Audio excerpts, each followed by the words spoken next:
ప్రభువుకు మహిమ కలుగునుగాక. మీరందరూ కులాసగా ఉన్నారు కదా.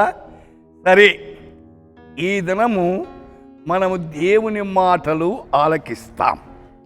యోబు గ్రంథములో 42వ అధ్యాయములో 2వ వచనం. యోబు గ్రంథము జోబ్ 42 యోబు అంటే దేవుని తట్టు చూచువాడు. లోకములో ఎన్ని శ్రమలు వచ్చినా దేవుని వైపు చూడాల. అయితే ఇప్పుడు గమనించండి, నీవు సమస్త క్రియలను చేయగలవనియు నీ ఉద్దేశినది ఏది నిష్ఫలము కానేరదో. No thought can be withholden from thee. तेरी युक्तियों में से कोई रुक नहीं सकती. ప్రియులారా, అయితే దేవుడు మన ఉద్దేశించినది నిష్ఫలము కానేరడు, అంటే సఫలము చేస్తాడు. మీరు ఏమి ఉద్దేశించారు, ఏమి దేవుని దగ్గర మొదలుపెట్టారు, అవి దేవుడు సఫలపరిచేవాడు.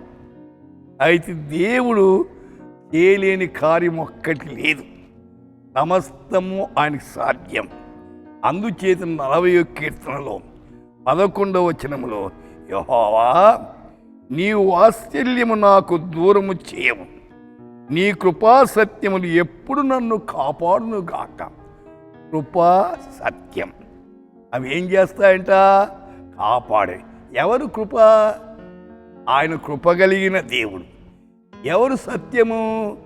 ఆయన నేనే మార్గము సత్యం అన్నాడు. అయితే కృప కలిగిన వాడు సత్యవంతుడైన దేవుడు మనం ప్రతి గంట ప్రతి దినము కాచి కాపాడేవాడు. 84వ కీర్తనలో అంటాడు 11వ వచనంలో, యథార్థముగా ప్రవర్తించు వారికి ఆయన ఏ మేలు చేయకమానడు, అంటే అన్ని మేలులు సమకూరుస్తాడు అని అర్థం. అయితే మేలు చేసే దేవుడు అండి మన దేవుడు, కీడు చేసే దేవుడు కాదు. అయితే మేలు చేసే దేవుని మీద ఆధారపడు. సోదరుడా, దిగులు పడద్దు, ఆయన మేలు చేసేవాడు నీ దగ్గరే ఉన్నాడు. అందుచేతనే ఇక్కడ మరి ఒక మాట, సామెతలో 3:20, మేలు చేయుట నీ చేతనైనప్పుడు దాన్ని పొందదగిన వారికి చేయకుండా వెనుదీయకుమో. మనం కూడా మేలు చేసేవారు మేలు చేయండి. దేవుని పిల్లలు ఇతరులు కీడు చేయకూడదు, మేలే చెయ్యాల. అపకారికి ఉపకారం చెయ్యాల, కీడు చలపెట్టకూడదు. అందుచేత సామెతలు 11:24లో, వెదజల్లి అభివృద్ధి పొందువారు కలరు, తగిన దానికన్నా తక్కువ ఇచ్చి లేమికోవచ్చు. దేవునికి ఇచ్చి బీదవాడైన వాడు ఎవరు లేడండి.